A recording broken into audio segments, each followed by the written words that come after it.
दोस्तों, कुछ दिनों पहले इतिहास के सबसे बड़े आतंकवादी हमलों में से एक कश्मीर के पहलगाम में हुआ। चुन चुन के हमारे भारतीयों को आतंकवादियों ने मारा और आज पूरा देश गुस्से में है। हमारे देश के युवा उबल रहे हैं। पूरा का पूरा देश आज केंद्र सरकार के साथ खड़ा हुआ है और पूरा का पूरा देश केंद्र सरकार की तरफ देख रहा है कि आप पाकिस्तान पे निर्णायक कार्रवाई करिए। हम आपके साथ हैं, हम भारतीय सेना के साथ खड़े हैं और इतिहास में ऐसे कम मौके किसी प्रधानमंत्री को मिले। 1971 में उस वक्त की प्रधानमंत्री श्रीमती इंदिरा गांधी जी को यह मौका मिला। 1999 में ये मौका अटल बिहारी वाजपेयी जी को मिला। इतिहास कम मौके देता है। आज 2025 में ये मौका इतिहास देश के प्रधानमंत्री नरेंद्र मोदी जी को दे रहा है कि जाइए और उस जगह पर भारत का तिरंगा लहरा दीजिए जिस जगह पर पाकिस्तान ने वर्षों से कब्जा कर रखा है। हमारे कश्मीर पर पाकिस्तान का वर्षों से कब्जा है।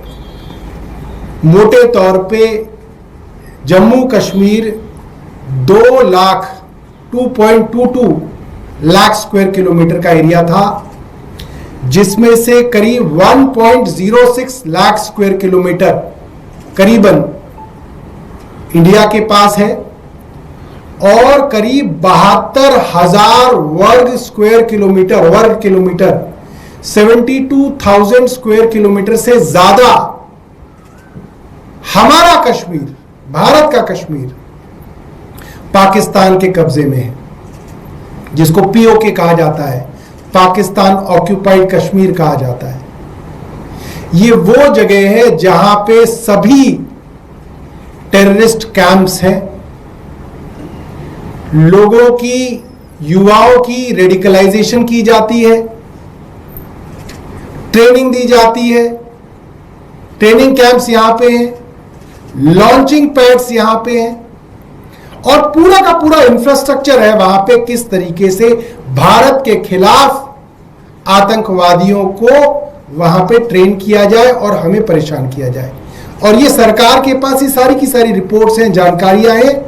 ये पीओके में ही ये पूरी की पूरी आतंकवादियों की फैक्ट्री है, जहां से आतंकवादी नए नए बनते हैं और यहां भेजे जाते हैं।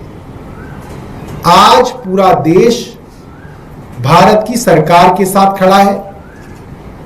हिंदू हो, मुसलमान हो, सिख हो, ईसाई हो, जैन हो, बौद्ध हो, सब लोग आज भारत की सरकार के पीछे खड़े हैं, कह रहे हैं कि आप कुछ कीजिए। हमें और पूरे हिंदुस्तान को भारतीय सेना और अपने सैनिकों के पराक्रम पर पूरा भरोसा है। प्रधानमंत्री जी, आप इशारा करिए फौज को, फौज के सूरमा पीओके को लाके भारत में वापस जमा करेंगे। सवाल यह है कि क्या सरकार को भारत की फौज के पराक्रम पर भरोसा है? और अगर है तो ये वक्त आ गया है जब पीओके हिंदुस्तान में वापस आए। मैं कहूंगा अनुराग जी भी अपनी बात इसमें रखें।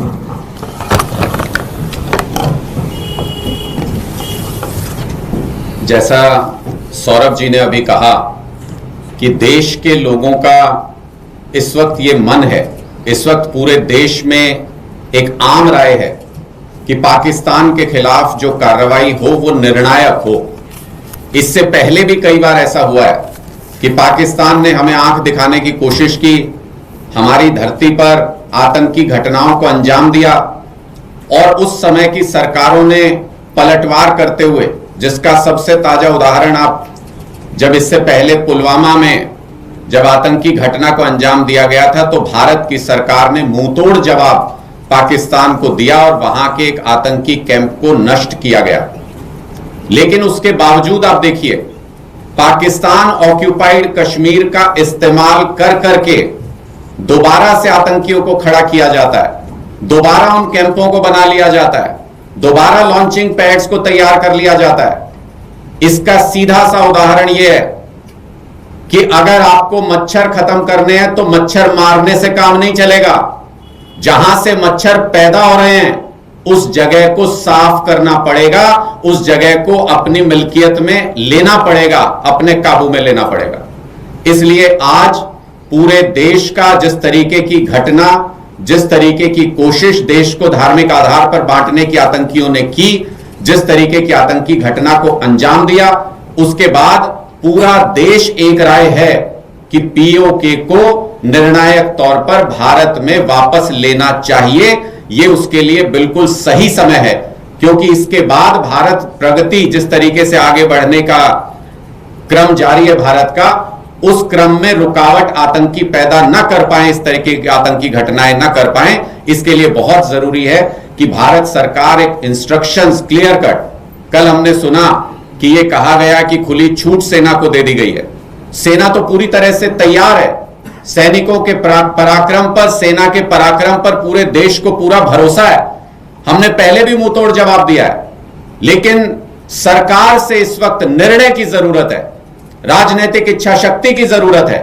सरकार की तरफ से क्लियर इंस्ट्रक्शन सेना को अगर मिले तो सेना पीओके को वापस भारत में शामिल करा सकती है। पीओके का हमारा जो धोखे से लिया हुआ, क्योंकि एक्सेशन में तो पूरा का पूरा जम्मू कश्मीर भारत के साथ आया था, पूरा जम्मू कश्मीर राज्य भारत के साथ शामिल हुआ था, लेकिन उसको धोखे से पाकिस्तान ने जो कब्जा किया, आज ये सही मौका है, पीओके को भी वापस लेना चाहिए और आतंकियों की समस्या को भी पूरी तरह जड़ से खत्म कर देना चाहिए। जब उनका ब्रीडिंग ग्राउंड ही नहीं बचेगा तो फिर आतंकी पैदा होने भी बंद हो जाएंगे। यह निर्णय अब सरकार को लेना है कि उनकी राजनीतिक इच्छा शक्ति किस तरीके की है। इससे पहले श्रीमती इंदिरा गांधी जी ने राजनीतिक इच्छा शक्ति दिखाई थी, वाजपेयी जी ने यह कहा था कि शांति हम लोग कोशिश कर सकते हैं, शांति के लिए पूरी दुनिया ने देखा है, और अब शक्ति, हमारी शक्ति का प्रदर्शन भी पूरी दुनिया देखेगी, और उन्होंने भी वो राजनीतिक निर्णय लिया। आज पूरा देश ये उम्मीद कर रहा है कि मौजूदा सरकार एक कठोर निर्णय ले, एक मजबूत निर्णय ले, अपनी राजनीतिक इच्छा शक्ति दिखाए और भारतीयों का जिस पीओके पर हक है उस पीओके को वापस लेकर के आए। आपके कोई प्रश्न है तो आप पूछ सकते हैं। अभी लगातार मीटिंग्स का दौर जारी है। कल जो प्रधानमंत्री की मीटिंग हुई थी तो अभी क्योंकि अंदर की खबरें नहीं आ रही कि क्या रणनीति होती है, तो आप लोगों को क्यों ऐसा लगता है कि पीओके पे ही कार्रवाई करनी चाहिए? देखिए, मीटिंग्स का दौर चल रहा है, स्ट्रेटेजिक मीटिंग्स हैं, सारी चीजें अपनी जगह पर सही हैं, लेकिन लोगों की मानसिकता को भी समझने की जरूरत है। पूरा देश इस वक्त क्या सोच रहा है?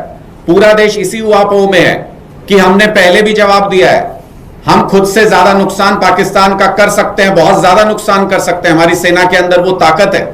लेकिन उसके बाद क्या? पहले भी जब इस तरीके का जवाब दिया गया, क्या उसके बाद आतंकवाद पूरी तरह से समाप्त हो गया? क्या पाकिस्तान ने पाक ऑक्यूपाइड कश्मीर में लॉन्चिंग पैड्स बनाने, ट्रेनिंग कैंप्स बनाने बंद कर दिए? इस समस्या का एक पुख्ता समाधान होना चाहिए। हम लोग हमेशा इस डर में नहीं रह सकते कि कोई भी व्यक्ति कहीं से गन लेकर के आएगा और हमारे लोगों के ऊपर गोलियां चला करके चला जाएगा।